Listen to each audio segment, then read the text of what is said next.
scorned, but we're back, and now you're all scared. Look, I can see Miles terrified there. Look, he actually looks scared. Ooh. No, I can see the fear in his eyes. We'll save Chelsea to last for some reason. We will start with Tottenham. Tottenham, what we think? Tottenham shit. Title contenders, a quarter of the season through.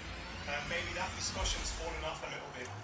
Your fixtures between now and Christmas, you're sitting in fourth at the moment. You've got Villa at home, City away, West Ham at home, Newcastle at home, Forest away, and then Everton at home. Nil points. That's Nil points. That's tough. Nil wins, anyway. That's tough. What are we thinking, Fran? There is no issue, really. I mean, there's a reason why we're... There's no issue. There's nothing to get worried about, right? In terms of a top four conversation, there's nothing really to worry about at this stage. If you look at the reason why we performed so poorly against Wolves wasn't necessarily because Tottenham were failing. It was purely because we're in this unprecedented situation. I'm sure we're going to come on to Newcastle. We're getting a lot of grace for their injuries. No one talks about Spurs' injuries. Apparently Spursy, what's happening? Yeah. With nine first-team players out. That's not Spursy. That's an issue. It's not quite true that the injuries are the reason that you were done for at Wolverhampton Wanderers. It isn't quite true. You were winning the game in the 90th minute. That's just, it doesn't matter what 11 are out there. If we were 1-0 up in the last minute. Yeah, 1-0 up against Wolves. You're literally winning the game in the 90th. This hasn't happened a million times before in Premier League. That's the Spurs. That's the thing. That's why it's called Spurs. It's not Spursy, is it? It's an injury crisis. It is Spurs. No, I do agree with you, though, Fran. I do find it weird the talk they're having about Newcastle. Oh my God, they've got a few players out. Meanwhile, some of us, United included, have been absolutely crippled by it. With Tottenham, look, it's all very well to talk about the injuries.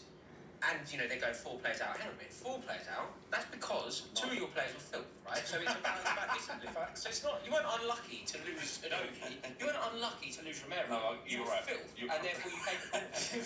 Correct. Those 2 were red cards, and we deserved that. I agree.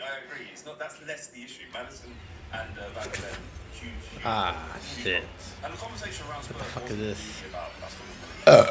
Fuck. 89 down. Ruben Diaz. I fuck with that. He's in the team already. We suddenly look very shallow. And that's where we're at, because the start of Postecoglou's reign at Tottenham, he's had 12 games under his reign. It's too early to judge. It's not a conversation. The fact that we're even having a conversation about top 4, it means we're ahead of where we should be, in my opinion. There's been a lot of criticism about the way you played, particularly being 9 men down against Chelsea. What are your thoughts on that? And do you think it's a style of play that could, in the long term, bring a title with you being so maybe open? Some might say naive. I like watching it, but yeah, but I mean, naive. You could have sat back and done what Conte would have done, which would have been a low block for 35 minutes and eventually waited for Chelsea to score. Instead, we had a go, and for me, that's the way football should be played. Like, be brave, be bold, and we're actually in a situation. I know what you were going to say already. We've had this conversation about Spurs being naive, but that naivety led us to a position where we might have actually got a point, 3 points. I think you're right, and I do understand, particularly a Tottenham fan, you're always going to believe that the game should be played in that expansive way. If there's a fan base in the country that are going to appreciate the way that Postecoglou decided to set up after the setbacks, it's going to be Tottenham, but against the opposition. So in principle, I don't necessarily disagree with you. But against Chelsea this season, who have been very good when we've played bigger teams. We've been very good when we've played teams towards the top of the league, for sure. But we've been very poor. We've really struggled with teams that sit back. So you have to navigate this decision making for the opposition. So if you're playing, I don't know, maybe Manchester United, you go expansive. If you're playing Chelsea, teams that have sat back against Chelsea have beaten us. We've lost to Forest. Remember, Forest struggled away from home. They beat us at Stamford Bridge because they sat back. Yeah. Villa beat us at Stamford Bridge, they sat back. Brentford beat us at Stamford Bridge because they sat back. I understand how lesser teams get points against good teams. I get it. I understand low blocks is the best way to do it. Just in this instance, it's much more important to build this ideology that this is the way we play. We never sit back. We will always go for the jugular. And if success comes from it, what story that will be. And if it doesn't, then we're in the exact same position. Wouldn't you say that's bad management, though? Because the Premier League, you're going to have to adapt to the Premier League. Obviously, he's got his own playing style. We understand. You stick to your morals, you stick to your guns. But at the same time, sometimes you got to sit back and hit teams on the counter, and you have the players to do that. You have Son, you have Kulusevski, you have different players to do that. So I think Tottenham did sit back. Even with A low block with 9 men, it guarantees absolutely nothing. And that's certainly against Chelsea. You were actually in the game as well. He was in the game with a low block. Because of the way they played. A high line again. You know how you said It wasn't a high Shit, line. yeah, Low block it's got to guarantees- the team of low the block week. guarantees nothing. How well? A high line with Eric Dyer defending on the halfway line does guarantee you. Yes.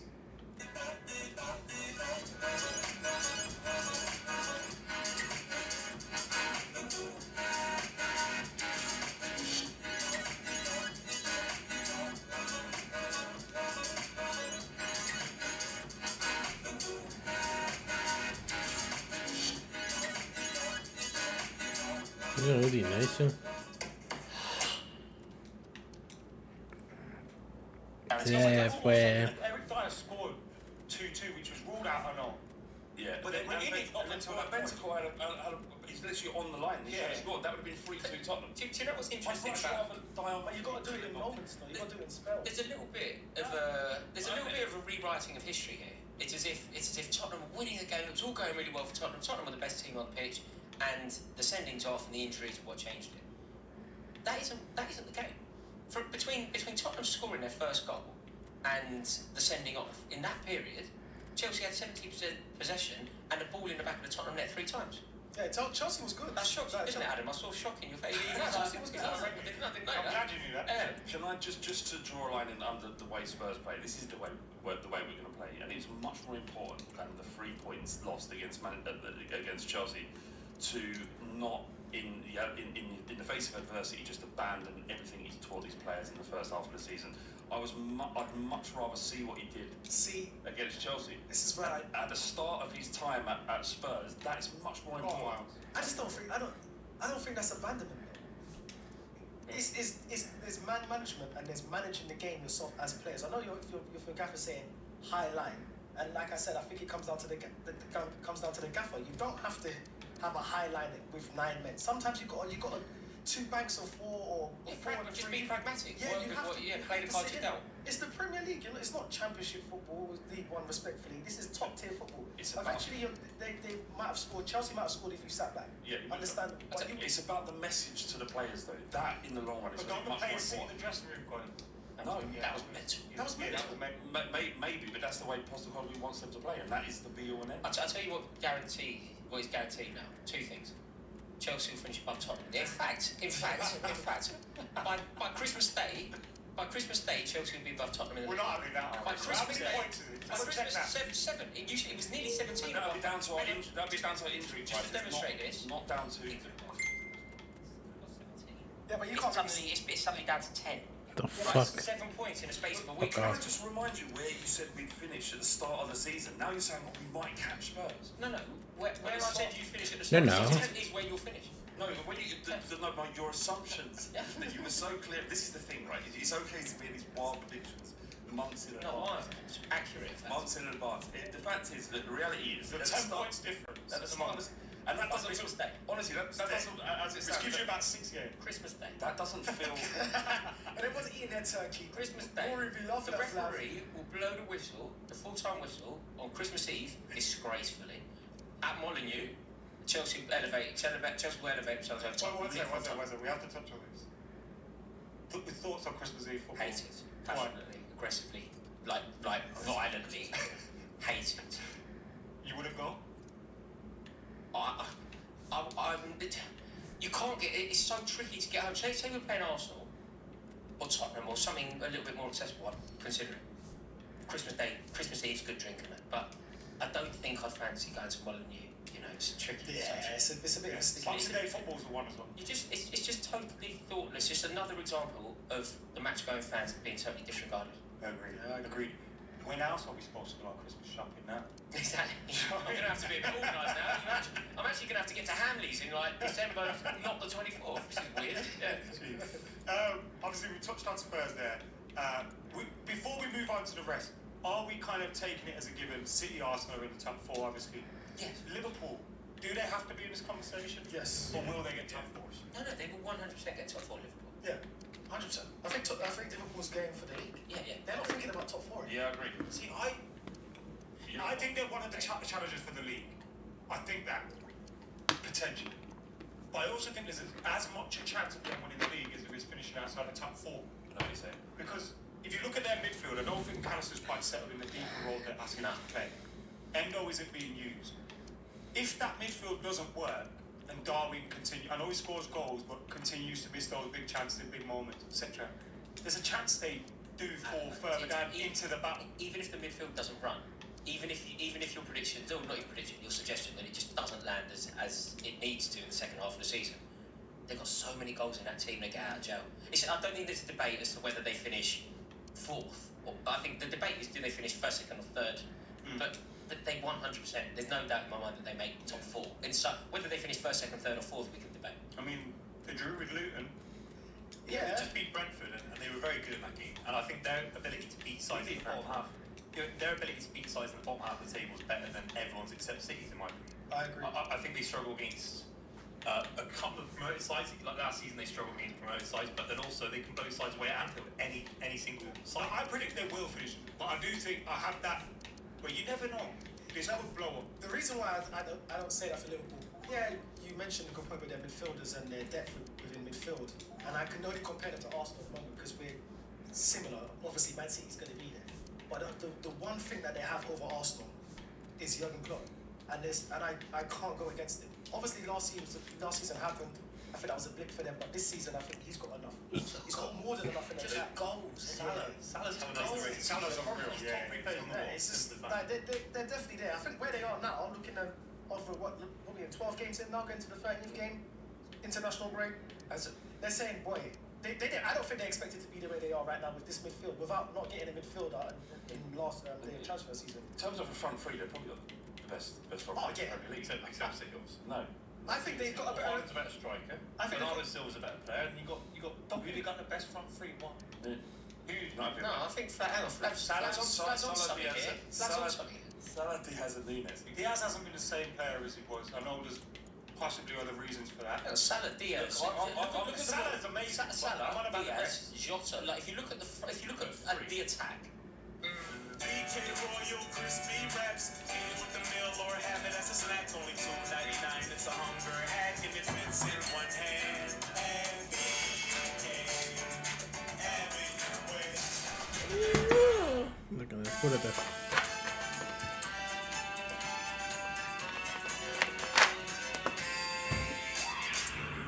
Yeah. Look at the attack as a whole. It's good. You're reacting to Flav like he said something insane. I think we're insane or Theirs is as good.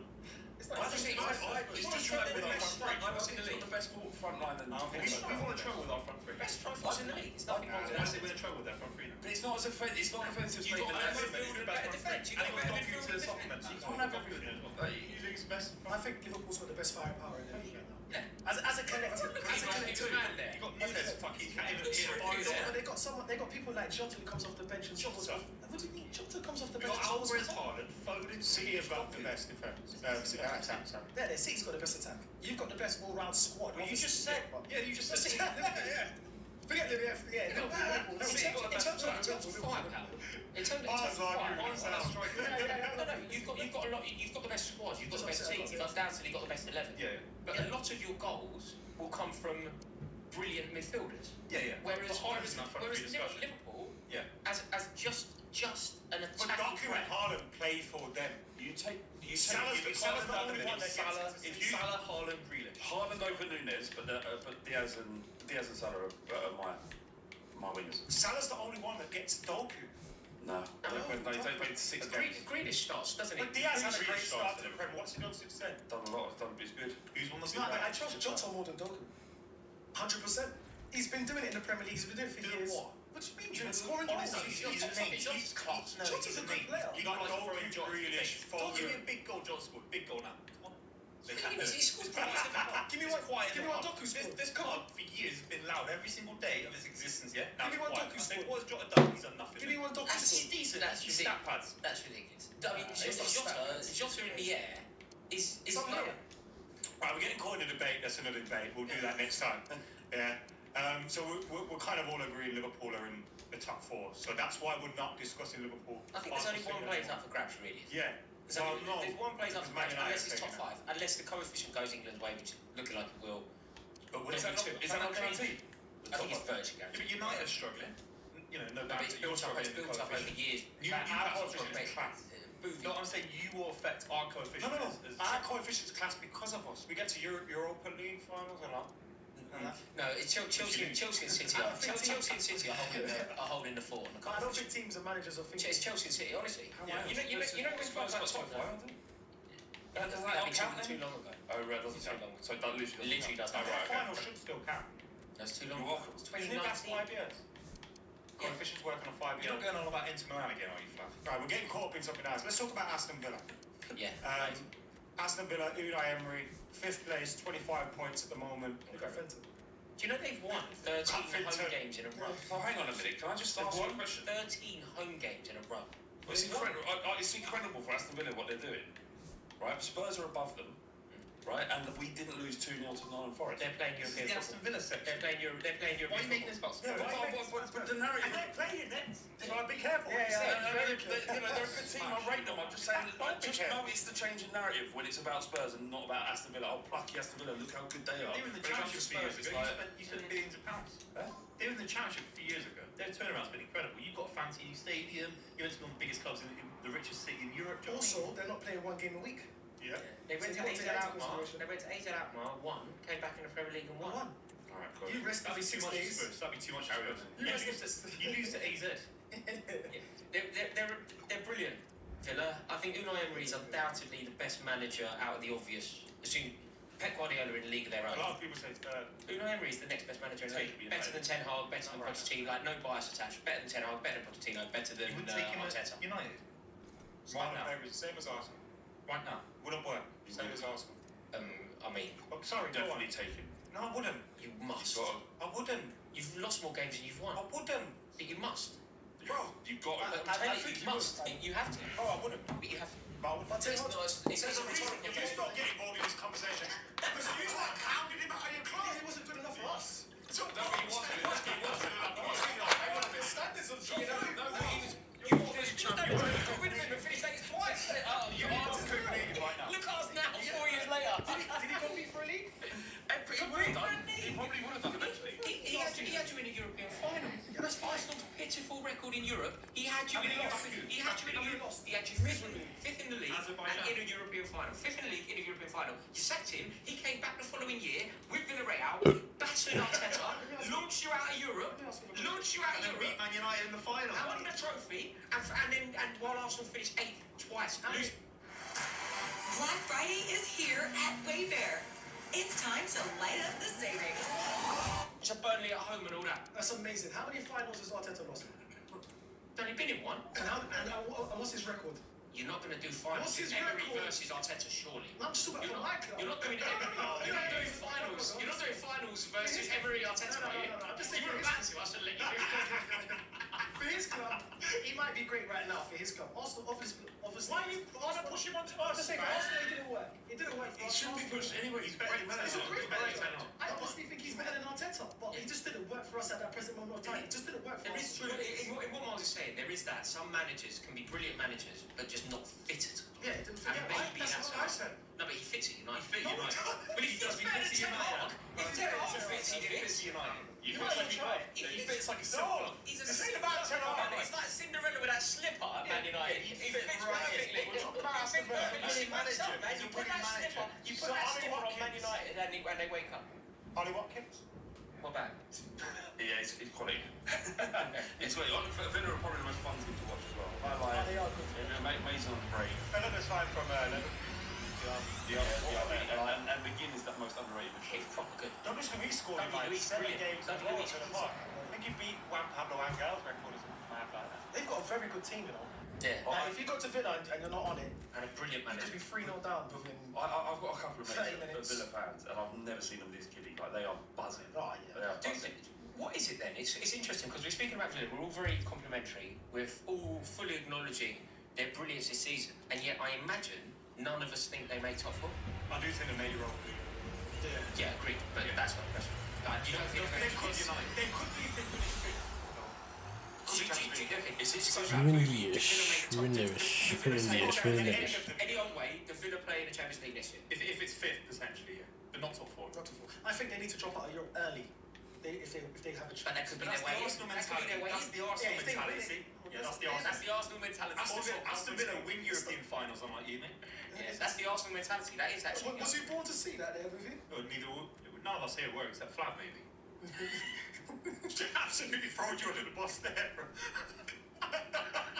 He's just caught us straight there. Said Just you're- sitting there, he's just having a snap. Said you're- what was it? Ain't nothing to do with that. Was it 84? Sorry for that. Sorry, that's something. Is he right? What? 82. 84? Yeah. 82? Yeah, 84. With and them mans? That was his name, wasn't it? Okay. Look, Villa don't get in the top four because Spurs do, but it's about perspective. And a great season for Villa is Villa finish above Spurs and United. And Chelsea. United finish in fourth and Newcastle. There's level of disrespect. Do you remember that we were top of the league literally for 2 years? I mean, it happened with Nuno Espirito Santo. I mean, Yeah, you're top of the league you were there top as with well. Mourinho. Weren't you Yeah, top of the Mourinho. league for nearly a Conte? year? Over 2 years, you were the most successful team in the country. It's a good one. Remember that? Over this calendar year. Do you know what the best thing about this is that Spurs have got are under the radar again. Why have we gone back to Spurs? Why are you bringing it Because up? I'm being attacked for no reason. We're talking about Aston Villa finishing above Man United. No, we're not talking about Aston. That's a good shout. Aston Villa don't. A great season for Aston Villa is Of course they do. fifth No, or but sixth. Aston Villa had their best season ever and we're still only 4 points behind. Not their best season ever. This season they'll finish They started above. off You've got well, better yeah. squad, better mentality, better set of fans. Better manager, much better set of You fans. should really look at Emery. Stadium's better, as well, pound for pound. Adam, So to speak. you know what it is? I would say- Adam can't get to grips that Manchester United is in competition with Villa. That's what he doesn't like. And Brighton. It's the name for Adam. Because if it was Arsenal, it's Liverpool, Brentford. cool. It's just Villa. But you have to I like Villa. I don't have an issue with it. It's your ego. Adam, look at me. Villa are a bigger club than you, so I don't mind battling I with was there. I was Villa are a bigger club than you. I don't mind battling with Villa. I'm just battling. European Cup winners only. I'm just sorry. I'm me. Get out of here. I'm not sorry. Oh, damn. Yeah. Oh, Flav's got one. Damn. Yeah, okay. But, Villa, yeah. Let's get back to them. Villa aren't going to finish in top four, but I think they could push for it very Become well. fifth. And if it becomes a fifth position, you never know. Next up, Man United. Their next fixtures: Everton away, Newcastle away, easy 6 points. There, Chelsea at home, 9 points. Bournemouth at home, 12. Lose. Liverpool away, that's a draw. Lose. West Ham away, that's You get 3 points in My- this 10. we're looking at 16 points in our next 6 games. If you look at the form table, Man United are actually around the top, aren't they? We're tough. You're on top, right? The problem is So misleading, isn't it? What, against Luton? Lindelof The man that you said guaranteed top 4, by the way, drew with Luton. Who you on about? Liverpool. Yes, what? So why are you bringing Luton? Like, it's a bad thing to beat them. You just moved on to Man United. I just said We you got beat lucky, Luton. you got lucky to beat Luton Town. Alright. Luton Town, though. And Liverpool got what? Fulham I'm result. not talking about Liverpool. I'm a City fan. Less than satisfying. It was a win, wasn't it? It was a win, but And all of Sheffield your wins as have been very unconvincing. You've been quite fortunate to get them. And it's Not time. bad, we haven't drawn again. You've lost more than you've won as well. And we've won more than we've lost. And you've lost more than You you've bought won. one the Champions More than League. we've lost. In Below both Copenhagen. comps, you've lost more games. We've won more in all comps possible. Are you below In the Copenhagen league. in the group? Are we what? Are you below Copenhagen? In what? The Premier League? No. The Champions League. In the Premier League. In the Premier They're not playing the Premier League. They're playing the Danish Super League, mate. Adam, do you genuinely believe Ten Hag can win the top 4 football this season? Yeah, you know why I do think that? It's been pretty.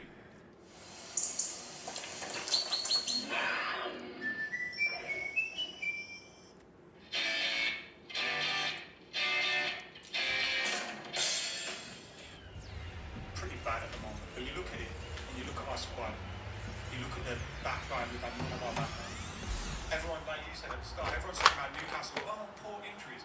We had no Luke Shaw, we had none of his replacement either into Real last year. We had no Lissandro, Varane been injured for part of it. We've had Wan-Bissaka injured. Varane's being overlooked as well. Now, recently he has, but he was injured at the start of the season as well. So Can you get your head around that? a lot of our back line. The Yeah, reason you he's see not, Harry I don't Maguire's agree. quotes. You I see don't Harry agree Maguire. with him. Harry Maguire's been very full of it, as you would imagine. Of course. Nashville. But I don't Oh, agree Van Carvalho. with Varane not starting. Carvalho. The reason he's done it is because he likes, it's either Maguire or Varane on one side, and then like Evans based on what foot they play with and all that. And it's either Varane or Maguire. And because Maguire's in better form than Varane, he's picking Maguire. Yeah, good for him. Which I think is fair at this moment in time. But Give it the performances. But overall, generally speaking, you want to see Varane in your team. However, We've lost a lot of games. We're winning games though, and But the games we're only it's not convincing. 4 points off. What are the other games? Oh, come on. What are the other games? Sheffield United, Luton Town, And Fulham. But how bad has it been? They've lost Sheffield. It's been terrible. How bad look how bad it's been. And for us to still be in touch means you start shit. It's not. It's the performances though, Adam. You can't sustain The this. performance has been horrible. Yeah, you can't sustain this throughout the rest of the season because they're going to come against. Who you got? You got Everton away. That's a tough. They're picking up. They just beat. They're picking up. beat We Ten beat Hag. Bruno Fernandes won. You got Newcastle away, tough, and you got Chelsea who's coming to form now. So your next 3 games is going to be very testing. 7 points. No, 7 points. I think 7 points. If anything, you could get 4. Mate, that would Man City would get 7 On a points. serious out. note though, I do think if we can keep in touch between now and Christmas, maybe close that gap a little bit, and then you start to get your Lissandros and your Luke Shaws and everyone back, I think we will make a late chase for You need to start something. already. And I think there's a possibility. Like everyone keeps talking about Spurs and thinking Spurs all rosy in the garden. We finish above Spurs and we finish above. Because to me, this might sound a bit crazy to you, but I would rather be where Chelsea is right now than be where Manchester United is because the way they're playing and their performances. So they look like they're going. Their trajectory is going this. They drew those games. Yeah, but Adam, you're just about winning games against the relegated teams. I agree with Miles. You're struggling against Fulham, Luton, and Sheffield. You struggle. The problem is, if you get anywhere close to like a top 4, then the Ten Hag stays in his job. You don't want. I do want that. You don't. You want Ten Hag's a man, bro. Well, you think he We should have be to stand by hoping for Ten Hag. defeats? You think he should be hoping for defeats in order We need to to force stand by the Ten to sack Ten Hag? Get rid of him. We need to stand by Ten Hag. Things need to get worse before they get better. You don't want him. You don't want him to season. Oh, second. That's all you guys. Literally, Follow worse. up. Yeah. Woo. Follow up. That's what we're gonna do. But I think that injuries have played a big part in what's going on. So where do you think Manchester United finish in the league? 4th or 5th. 4. Yeah, at all. I'm an optimist. Granted. So you believe you? I'm more worried about Chelsea than I am We could finish about equally 10th. United. So you get rid of Tottenham? Much more worried about that. I'm more worried about Tottenham than I am Manchester United. Don't worry about it. You don't need to be worried about anything. I'm more worried in terms of my club's desperation to make it into the top 4. I'm more concerned about Tottenham than I am Manchester So United. you think Tottenham's in your way more So than Tottenham fall out the top 4 for Man United. That's what you're saying. Yeah. I disagree with that. Do you know what it is? It's just I disagree with all you want. it's the performances. I'm really concerned about. Your man from home and away is going to get exposed I'm more. real soon. I'm really concerned that Ten Hag is. I'm concerned for you that Ten Hag's still going to be the manager there next year. Don't Yeah. concern. I am I'm worried. concerned I'm about worried about that. Because next No season. one around this table Yes, has Ten Hag as their manager. No, You're all idiot. No one wants Ten Hag. City might take on. I know a QPR fan that when I don't even know our manager's name now, but I wouldn't have Ten Hag. I don't think Ten Hag's better than any of our managers in this team. No, no. Bogey's better than Arteta. He's not. He's not better. You're going off pride, Adam. And I get it. Like I You're said, going off it's there. one Ajax got to the semi-finals of the Champions League. They got beat by And lost to Tottenham. Spurs. By Tottenham. And they were winning. Serial underachievers. At home, beat Spurs and lost. Yeah. It's the same I again. like it. Do you know what you did there, Movie? You achieved the impossible.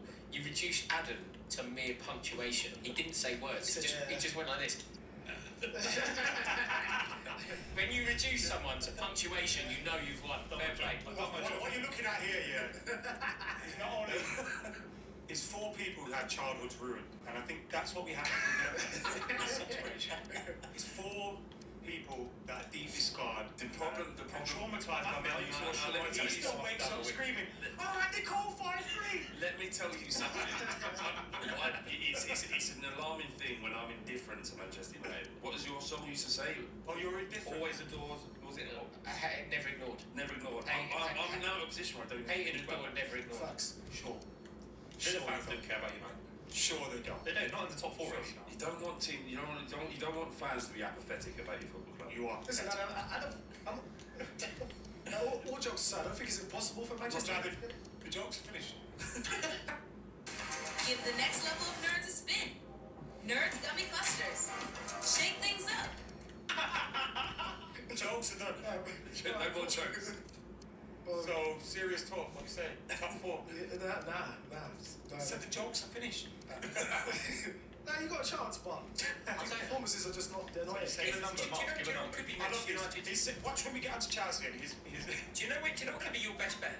Finish third in the Champions no, League I don't want Europa League. and win the Europa League. You win silverware and keep saying, oh, happy, let's get into the Champions League. It's a great route into the Champions League. That's your level, I though. don't want to be in the That is your level. That is your level. That is your level. That's your level. You've Champions played League. more Europa League football in the last 10 years than Champions League football. You're a Europa League club, by definition. And trust me, I've been there. I'll take it. There's so many things I want to say about Man City right now. I'll take it. I'll take that. I'll take it. It's a silverware. I'll take the Europa League. I wish Of course you Oxford used to haven't won a European Yeah, I'd League. love to take you out. Oh, sorry, we have. But But there are four I clubs. say God knows how long. Well, there were four Were clubs. you alive when you won it? There were four clubs with yes, I was. Your four clubs with Europa pedigree, European pedigree, and Arsenal can't be included. Arsenal won that same trophy more recently than you. No, we won the. We won the They won it in '95. The Cup Winners' Cup doesn't count. No one has that. Yeah, it was 91. It's the modern day version. And actually, I count it. We won it. We won it as well. We don't need Yeah. to talk about that. We're talking about the Europa League. Yeah, but the modern. Well, like, that didn't exist back then. It's the same thing. It's the same thing. Alan Smith beat Just Arsenal won it. They beat Palmer. They beat Palmer. Yeah, so does Palmer. Doesn't really count. Anyway, moving on to Newcastle, who's sitting seventh on 20 points. Normally, this would be how low we get in the top 4 debate. We're not talking about For some Newcastle. reason, we squeezed a mid-table team in, We're which talking is about really odd. Newcastle. Chelsea at home next, Man United at home next. It's 3 points for I think the that's how Williams are producing. Everton away, Spurs away, Fulham at home, Luton away. Look how they get this as well. Even our producers are massively injury hit. Didn't see that from Man United. Do the same for Spurs. This is Jack. Struggling to cope with Champions League question mark. Yeah, but they had like 11 players out, though, didn't they? I don't know. Yeah, they have. Liverpool are playing as a winner forward, so they are in trouble. You can't cope with that level of injury. There is an issue. It should be taken into consideration. And they're a much better team when they have a fully stretched squad. What are you Obviously, talking about here? Chelsea or Newcastle? Newcastle, if we're keeping this, if we're being true to the title of the video, Newcastle don't make top 4. Newcastle don't play in the Champions League I think next they year. have a go. I think they've got to try and win the League Cup, the FA Cup. That's what they've got to have a go at. They've got to win some silverware. I agree, but there's no point in discussing them. 80 years. There is no point in discussing them with regard to finishing in the top 4 because they don't. They might. The only They thing did last if they year, get, though, so is that not if fair? they get knocked out of the Champions League, which it looks like they'll get knocked out of the Champions League, they could have a run. You know, if they spend in January as well, they can outspend loads of sides in January. Yeah, the top 4's strong this year, stronger than it was last year. It's a bit of a mess. And this year, you've got Chelsea definitely going to come back into it. Spurs will be there, and there's already Liverpool. You've got United in your Yeah, Liverpool have already taken a spot. yeah, They weren't there free. last year. Yeah. So Newcastle will have to do a lot, I think. Yeah, Newcastle, the Champions League running is going to be tough for them, and obviously they just struggled against They BVB. through. Because, yeah, What, Europe? No, they're out. They can get into Europa League though, right? Yeah, they're out. Still stay in the group. That will do everyone We're a not favour. going to. They still They mathematically. get beat in Paris. We're not. They They get get beat in smashed Paris. by Mbappe. But do they really want to do Thursday, Sunday football? I think that's more tough. Yeah, their league position definitely takes. Yeah, definitely. So I think Newcastle, if anything, around 6th, they'll be fighting for 6th, 5th. If that 5th spot opens up, it'll be good for them. I think they'll qualify for Europe. I just don't think they'll get anywhere near the Champions League. Yeah, And if 5th is Champions League, What, I you don't. take 10, 15 points? I'd love to see them in the conference comments. I just think that what Newcastle need isn't necessarily a European run. I think what they need to do is finally win some silverware. You know, it is decades. They are so desperate for silverware. So I think that has to be the first priority. And is this wild? Do you think Eddie Howe? I was just about to ask that question. Do you think Eddie Howe? Do you know this year? It's an amazing season. In the this time last year, I think there were 6 managers sacked by this point. This year there are none. So something's very. I know last year was a slightly different season. It was condensed because of the World Cup. It started early and whatever. But literally 6 versus none. So what manager is likely to be sacked? If you were to say, who do you reckon goes? You could obviously have a conversation about it as a company. I think you could probably have a conversation at Sheffield United, what's going on there, is Wilder going to go back or whatever. After that, I think it's And Howe. a big club's going for European position. Oh, it's Howe. No, wow. How's it Howe? How's it Howe? That's how. The only reason Howe gets sacked is because the motives of their owner. On merit, that should never happen. All of the above that. I don't No, think but it's he's fair. taking that into consideration. I don't think it's fair. All right, let's put it. There's no one would have done a better job than Eddie Howe. He's that Mark proper Hughes. player. You got to remember that. Mark Hughes. He's so much better than Mark Hughes. Let's put it differently then. Mark Hughes is a Similar, similar. No, he wasn't. No. He did well at Blackburn. Yeah, he's a decent manager. Decent. No, Rubbish. you're thinking Come of on, Christian you Gross. take him. You're thinking Christian Gross. No, you're thinking one day Ramos. Let's put it this way. When Mark Hughes left Blackburn for Man City, Blackburn were gassed about it. The funny thing about one day Is that Ramos double is that Dutch? He won the trophy, didn't he? he did win us a trophy, and Seville's team, we nicked him from Seville, and that was one of the best. Forget one day Ramos, man. Why you gotta talk about one day Ramos? Mars got fucking video. Mars got It's better than 10 hard. One day Ramos was You terrible. take by him. the way. You Better take than 10 hard. Better than 10 He hard. was terrible. No way. No way. I'm with Real Real Madrid. He was rubbish. He had bad hair. All right, why are you talking about one day Ramos? Snap. Open the door for him and he jumped over one day Ramos' face. It's bad. It's bad. Boys, The passion for one day Ramos. okay, Eddie Howe, maybe that's the wrong way of putting it, or you could put it that way, but do you think Newcastle, he's taken Newcastle as far as they could go? No, they've not spent much. Relatively, they haven't. The squad's really poor. When you get past no, that, the squad's poor. The squad's poor, man. They're not Welcome to the world famous and historic Parc des Wait, why do Princes. you think the squad's well? I'm Guy Mowbray and I'll be joined for commentary by Steve Smith, the former England forward. And we have watch battle action for you. Sue, what are we going to get from this one? Well, thanks, Guy. I can't wait for this one Why don't you scratch that into the service? You started a lot of championship They're not players. relying on themselves because of injuries. They're not relying on themselves. That's a problem, isn't it? Because injuries Their happen. squad isn't there yet for And Eddie that's Howe. where it ends with But possession you're not lost. going to have. This is the home side's team today. Mike Mannion is in goal. Marquinhos plays alongside Lucas Hernandez as centre-backs. And they go with just one in attack.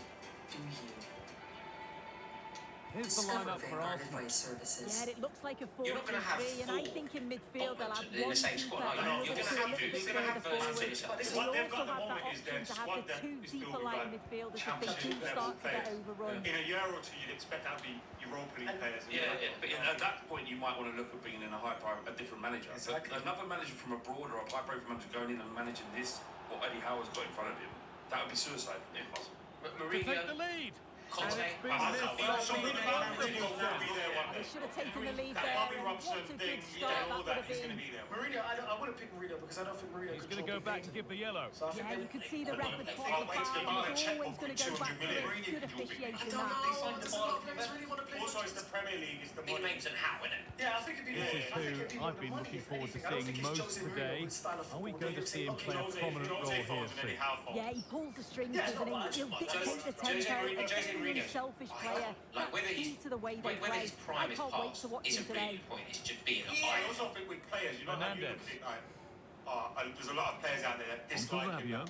There's a lot of players that haven't played Ronaldo. him. So when they look at him, they see the winner. Yeah. And they're like, I want to play for that. Like, look at Tammy Abraham. I know it might have gone a little bit different after, but he was right on himself. You know what I mean? Like, this guy can make me a winner.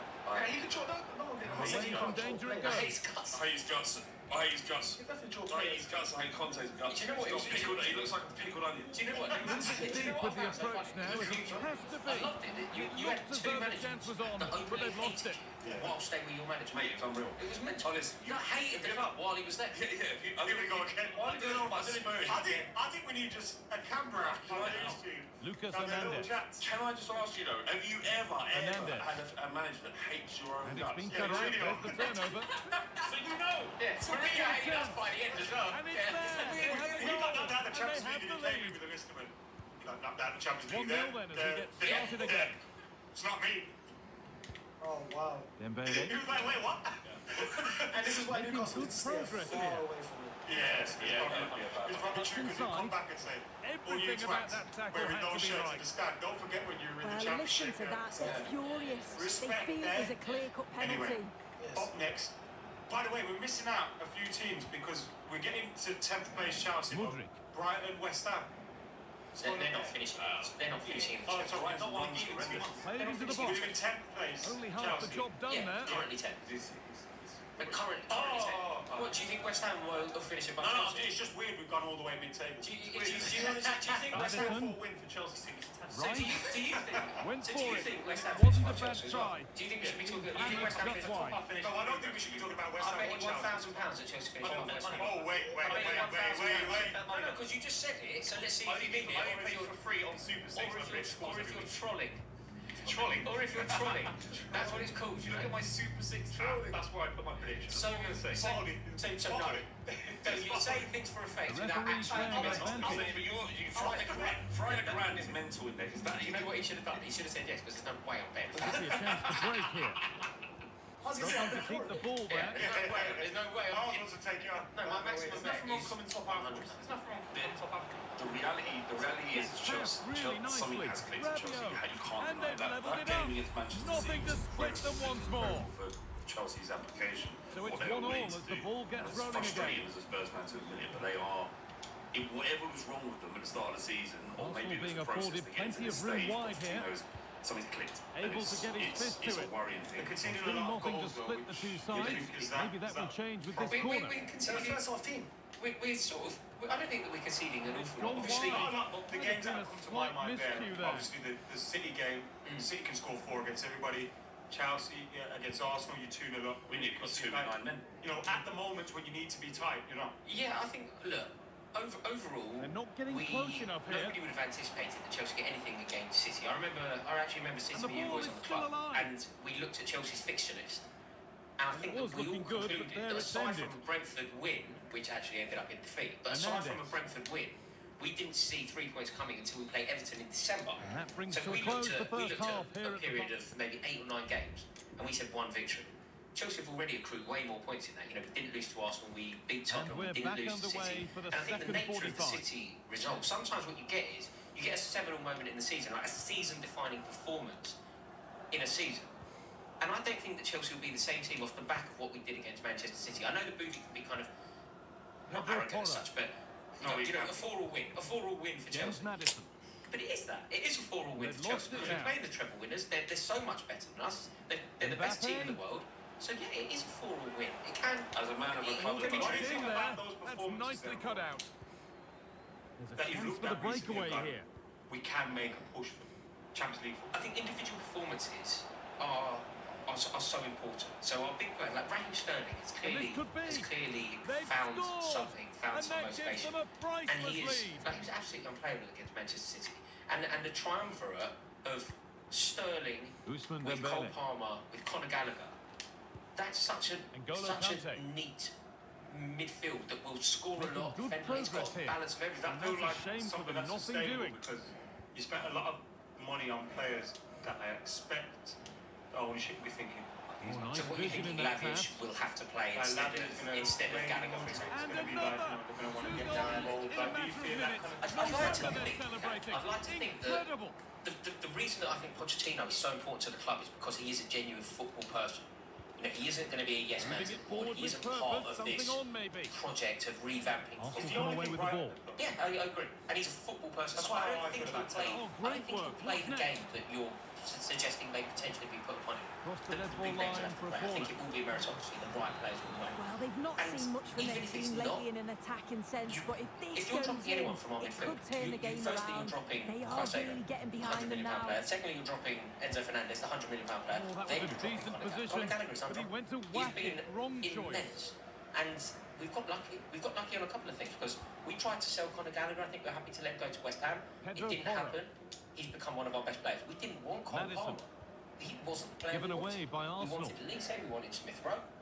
We ended up with Cole Palmer. Ronaldinho. Cole Palmer's a jewel in the crown. He's Could the be best something signing of the happening for era. them He's now. phenomenal. Yes. Like, Players waiting he's in the best centre. thing that we could possibly that could have happened. He's probably the best thing that's happened to the club. Bellingham. Certainly since A body in the Pochettino's way. appointment. So I'm feeling really positive, and I do think that we're now capable of accruing enough points. It's not going to be a huge tally. There's going to be a lot of Najma blips Ali along the way. I think there's going to be a lot of drop points. There's going to be a lot of blips along the way. But in order all to these finish fourth, it's not going to be. You're going to need to supersede That's a throw a in. Tottenham They'll have to team win that the ball all are going over to drop again. a lot of points. You're going to need to supersede a Villa team that are fighting a war on multiple fronts. I think it's going to cost them. Old Spice gives you twice the spice with 24/7 holiday freshness. You know, European football's going to be very difficult for them.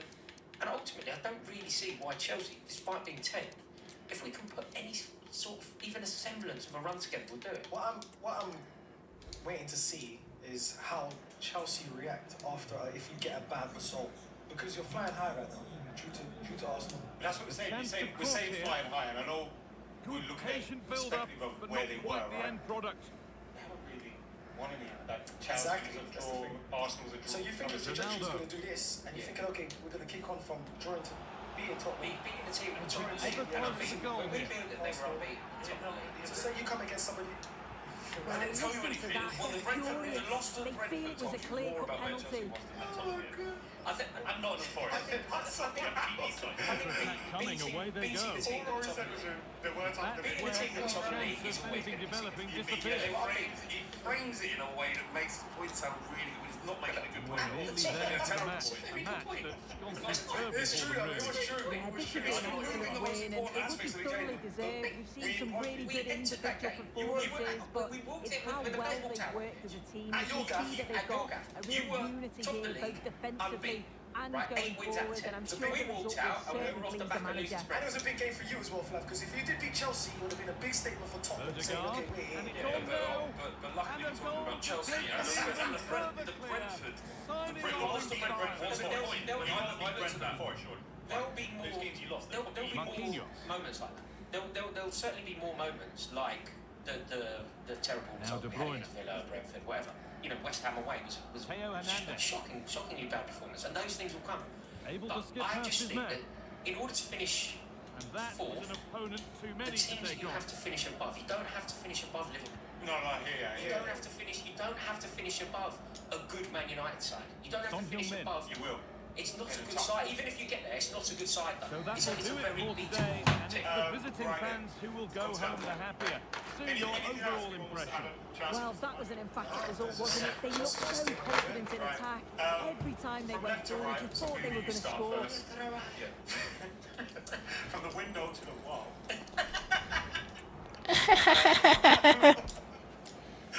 What's your top four? Oh, top four. Spurs, Arsenal, Liverpool, City. Backwards, yeah? Yeah. First one. Yeah. No Chelsea, no United, no United. No Good Newcastle. top four. Please. In order. Reverse order. Reverse. Alright, Be honest. Said Booby. Booby said, be honest. That's a cow. this Tottenham's. Alright, Raw. It goes on. It's like it's spoiler alert. Spoiler alert. It goes Chelsea, Liverpool, Man City, Arsenal. That's alright. Yes. Makes me sick. But Well, it's, why say it then? You're talking it into existence. how powerful do you think I am?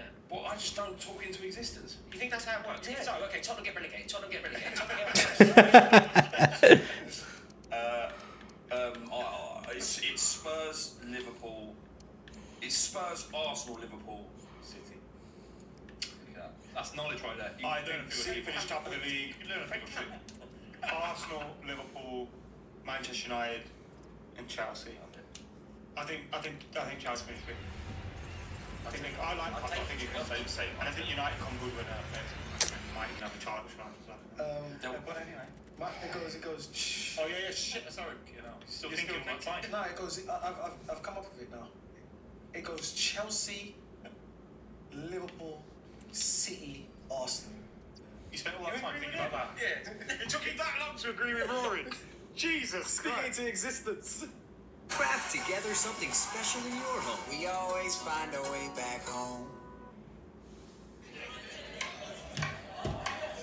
When your cat's when your dog is too. And it's hard. Welcome to the Football Fill-In. This is an England special. We're only months away now from the major Euros. I'm with Dave Watson, goalkeeping coach supreme, and my goalkeeping coach. You've been Joe Hart, Fraser. Name some others quickly for me. Come on. I have to just tell you at the top of the list. Just stick me there. Just leave me there. Ben right? Foster, Joe Hart, Fraser Foster, Jack Butler. There you go. There's a few.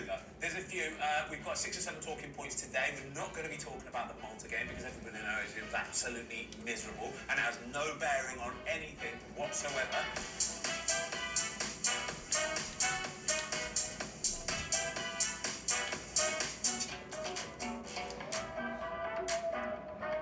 We're going to get straight into it then, Watto. First things first, right? I want to know Got the piece like a where feel. are England's strongest and weakest. So let's look at the departments: goalkeeping, defence, midfield, attack.